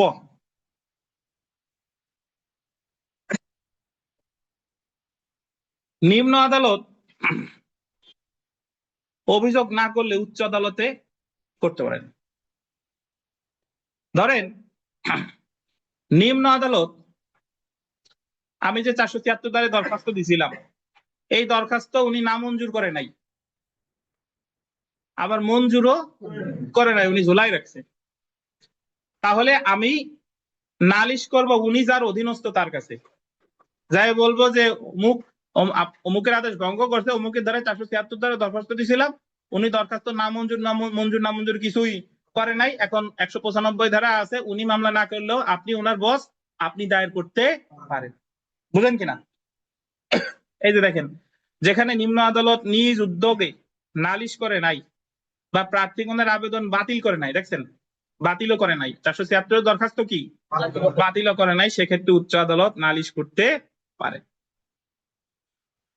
তাহলে বোঝা গেল কি, জেলা ম্যাজিস্ট্রেটের কাছে যে 476 ধারে দরখাস্ত দিলাম, উনি মঞ্জুরও করে নাই, না মঞ্জুরও করে নাই, তাহলে ওনার বসকে, জেলা ম্যাজিস্ট্রেটের বসকে জানেন? দায়রা জজ। তাহলে দায়রা জজের কাছে যে দরখাস্ত দিব কততে?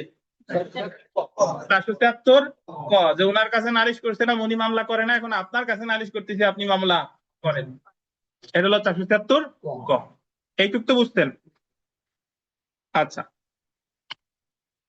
এখন একটা বিষয় বুঝেন, ওনার কাছে ধরেন জেলা ম্যাজিস্ট্রেটের কাছে যে দরখাস্তটা করছিলাম, ওই দরখাস্তটা যদি উনি নামঞ্জুর করে দিত, যে বলতো যে না আমি কোনো মামলা টামলা করব না, যদি নামঞ্জুরও করে নাই, মঞ্জুরও করে নাই, সেই ক্ষেত্রে তো আমি নাই 476 কতে গেলাম।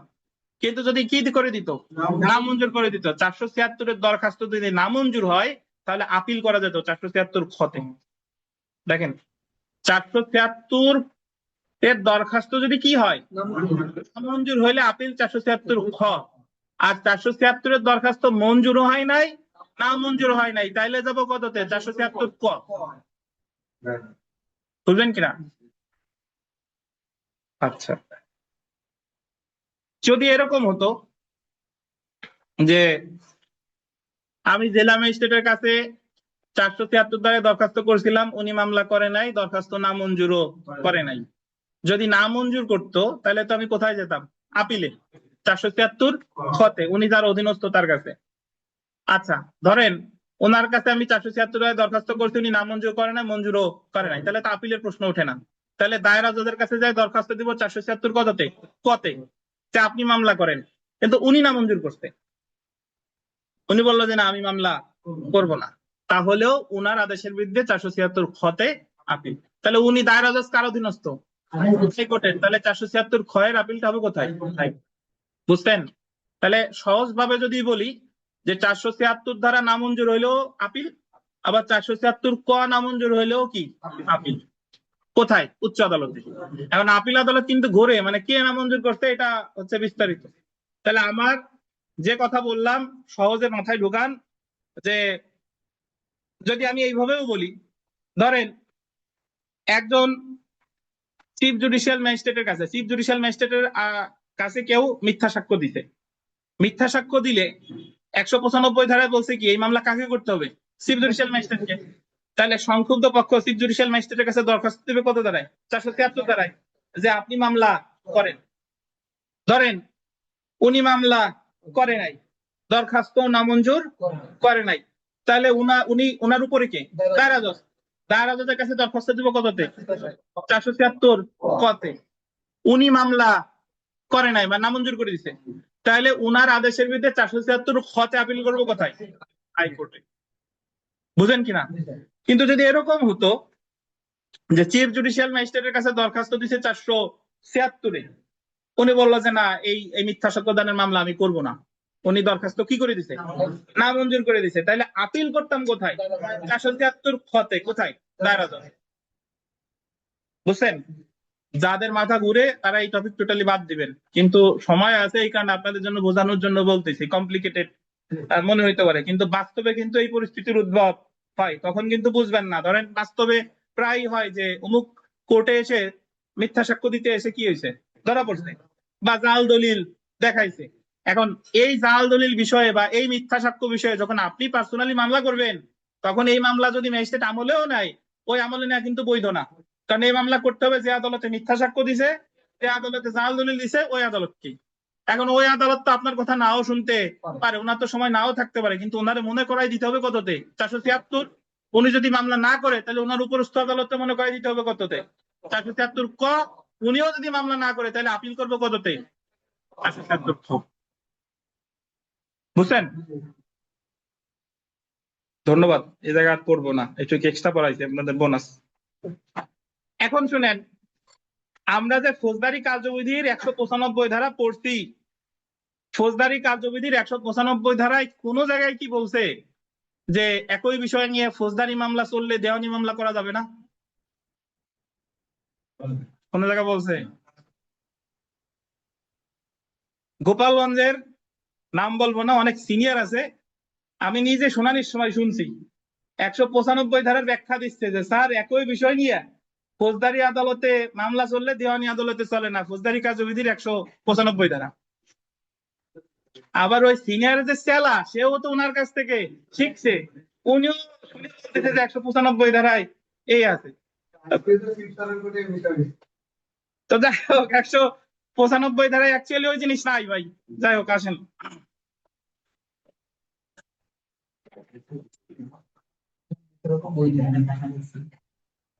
হ্যাঁ, পক্ষের দায়িত্বে টাকা নিছেন, কথা তো বলতে হবে, ভুল সঠিক যা হওয়ার হোক না, তারা তো খুশি করতে হবে, এটা হলো মেইন কথা। আচ্ছা দেখেন, ধন্যবাদ আকিনুর। ও তাইলে এই কারণে বোধহয় আমারও উত্তর দেন না। আবার আমি যদি আপনাদের টাকা দিতাম তাইলে আবার প্রশ্ন করলে উত্তর দিতেন, কিন্তু উল্টো টাকা আপনারা আমারে দেন, এই কারণে আমি যখন প্রশ্ন করি আপনারা উত্তর দিতে পারেন না। আচ্ছা দেখেন, বিগত বছরের প্রশ্ন, ফৌজদারি কার্যবিধির কোন ধারায় দায়রা জজ অপরাধ আমলে নিতে পারে? কত ধারায়? 193 ধারায়। কোন প্রশ্ন থাকলে করেন। আর 473 যারা বুঝেন নাই এটা স্কিপ করেন, এটা বাদ দিলে সমস্যা নাই, কিন্তু আমি জানার জন্য বললাম আর কি। তো এই জায়গায় যে প্রশ্ন আছে ইনশাল্লাহ সব পারবেন। আর 10 নম্বর প্রশ্ন দেখেন, 10 নম্বর প্রশ্নটা এই জায়গায় বলছে যে সরকার কত ধারা অনুযায়ী কোন নির্বাহী ম্যাজিস্ট্রেটকে অপরাধ আমলে নেওয়ার এখতিয়ার দিতে পারে? কত ধারা? 190-4। 12 ধারাটা যদি দেখি, অপরাধ আমলে গ্রহণকারী ম্যাজিস্ট্রেট বিচারের বিষয়ে অভিযুক্ত ব্যক্তি আপত্তি করে মামলাটি স্থানান্তরে আবেদন করতে পারে। কত? 191 ধারায়। কখন? সাক্ষ্য গ্রহণের পূর্বে। অন্যান্য যা আছে ইনশাল্লাহ পারবেন। যদি কোনো প্রশ্ন থাকে জিজ্ঞাসা করেন। প্রশ্ন আছে কোনো কারো? এই কে কোথায় বোঝেন নাই বলেন।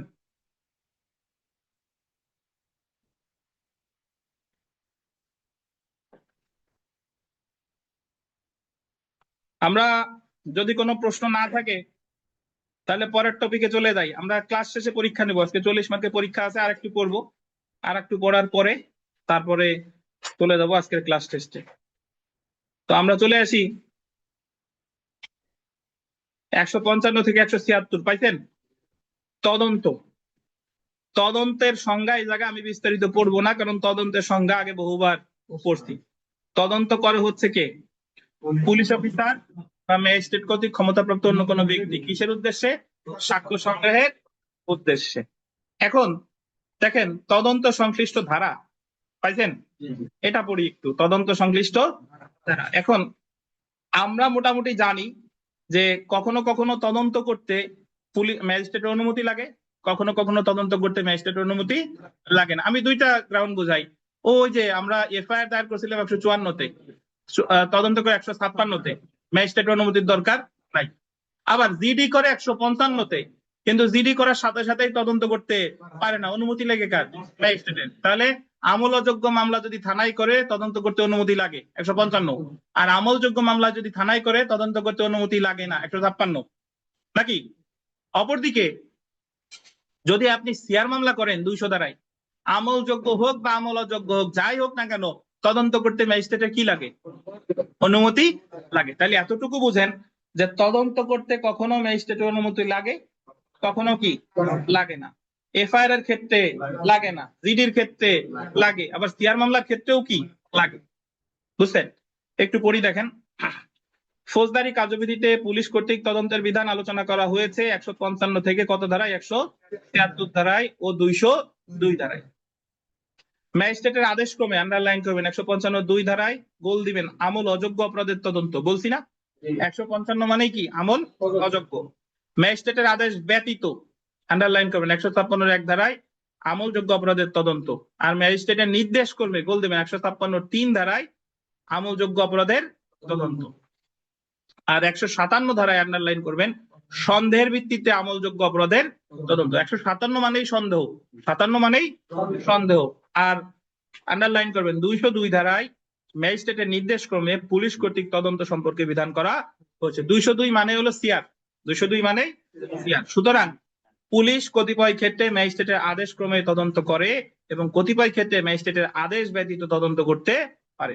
সুতরাং পুলিশ কর্তৃক তদন্তের ক্ষমতাকে গোল দিবেন দুইটি শ্রেণীতে ভাগ করা যায়। কয়টি শ্রেণী? দুইটি শ্রেণী। প্রথম দেখেন ম্যাজিস্ট্রেটের আদেশ ক্রমে তদন্ত, এরপরে কি? ম্যাজিস্ট্রেটের আদেশ ব্যতীত নিজ উদ্যোগে তদন্ত। তাহলে কখনো কখনো তদন্ত করতে ম্যাজিস্ট্রেটের আদেশ লাগে, কখনো কখনো কি লাগে। তাহলে প্রথমে আমরা চলে আসি ম্যাজিস্ট্রেটের আদেশ বলে তদন্ত। পাইছেন? ম্যাজিস্ট্রেটের আদেশ বলে তদন্ত কোথায় পারে দেখেন? 155-2 কি অপরাধ? আমল অযোগ্য। 156-3 কি অপরাধ? অ্যাকচুয়ালি 156-3 ম্যাজিস্ট্রেটের আদেশ বলে তদন্ত করে, বিষয়টা ঠিক না। 156-3 যখন আদেশ দিচ্ছে তখন সেটা কি হিসেবে রেকর্ড হচ্ছে? এফআইআর। আর এফআইআর হিসেবে রেকর্ড করলে তদন্ত করতে তো আর ম্যাজিস্ট্রেটের অনুমতি লাগে না। যাই হোক, 202 ধারা আমলযোগ্য বা আমল অযোগ্য। অপরদিকে পুলিশ নিজ উদ্যোগে দেখেন 156-1 নিজ উদ্যোগে কত? 156-1 মানে কি অপরাধ? আমলযোগ্য। আর সন্দেহের ভিত্তিতে হলো 157। এর ভিতরে একটা ধারা আমরা নতুন পাইছি, সেই ধারাটা হলো 157। এই ধারা আমরা আগে করি নাই। তাহলে 157 মানে হলো কিসের ভিত্তিতে? সন্দেহের ভিত্তিতে তদন্ত। তো একটু যদি পড়ি দেখেন যে 156-1 ধারায় পুলিশ ম্যাজিস্ট্রেটের নির্দেশ ছাড়া আমলযোগ্য অপরাধের তদন্ত শুরু করতে পারে। অর্থাৎ পুলিশ, আন্ডারলাইন করবেন, 154 ধারার অধীন জিআর মামলায় বা আমলযোগ্য মামলার তদন্ত ম্যাজিস্ট্রেটের আদেশ ছাড়া 156-1 শুরু করতে পারে। অপরদিকে 2 নম্বরে যদি দেখেন 190 ধারায় যে ম্যাজিস্ট্রেটকে অপরাধে আমলে নেওয়ার ক্ষমতা দেওয়া হয়েছে সেই ম্যাজিস্ট্রেট অপরাধটি তদন্তের জন্য পুলিশকে, আন্ডারলাইন করবেন, 156-3 ধারায় নির্দেশ দিতে পারে। সেই নির্দেশ অনুযায়ী পুলিশ কি করতে পারে?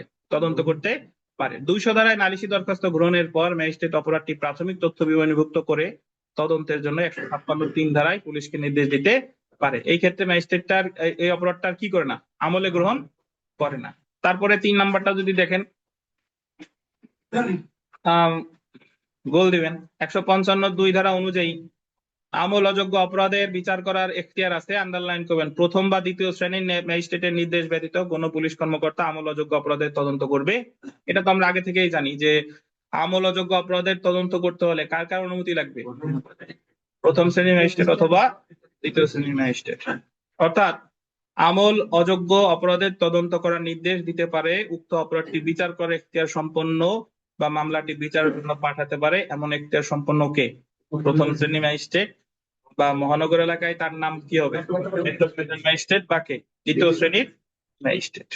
এরপরে যদি দেখি, প্রাথমিক তথ্য বিবরণী দায়ের না করলেও গোল দিবেন 157 ধারা অনুযায়ী আন্ডারলাইন করবেন, সন্দেহের ভিত্তিতে পুলিশ আমলযোগ্য অপরাধের তদন্ত করতে পারে। তাহলে মনে রাখবেন, সন্দেহর কথা আসলেই কত ধারা? 157। ব্র্যাকেট একটু লিখে রাখেন এটার পাশে, ম্যাজিস্ট্রেটকে রিপোর্ট প্রদান করে, ম্যাজিস্ট্রেটকে রিপোর্ট প্রদান করে।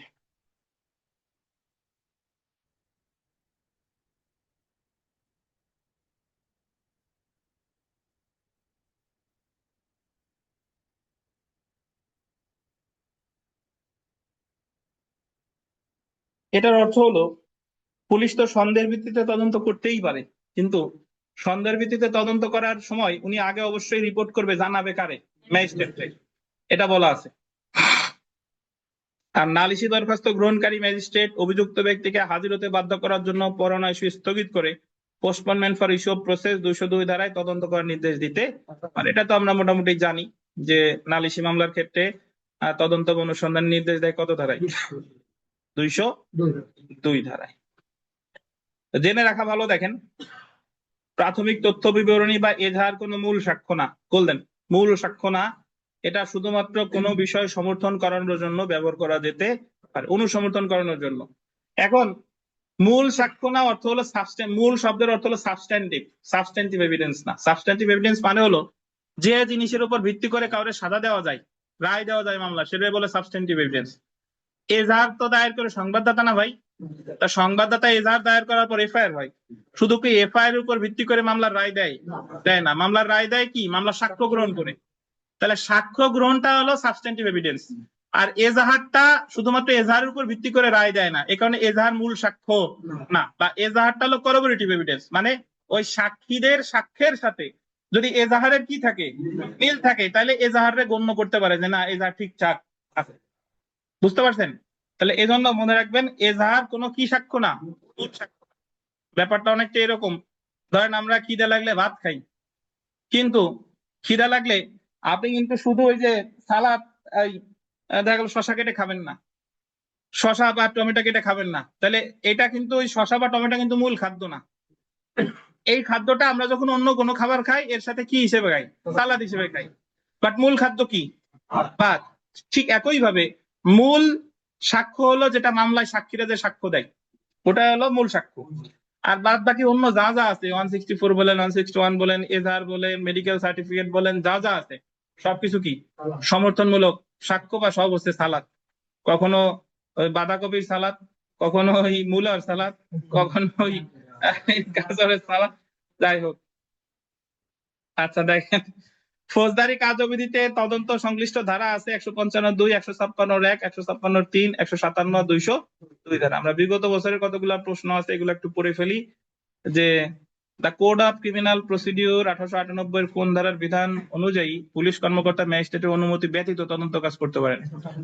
অনুমতিও ব্যতীত হলে কত ধারা? 156। তারপরে কোন মহানগর এলাকায় পুলিশ কর্মকর্তা অআমলযোগ্য, মানে আমল কি অযোগ্য, তদন্ত করতে পারবে না যদি সে অনুমতি না নেয়।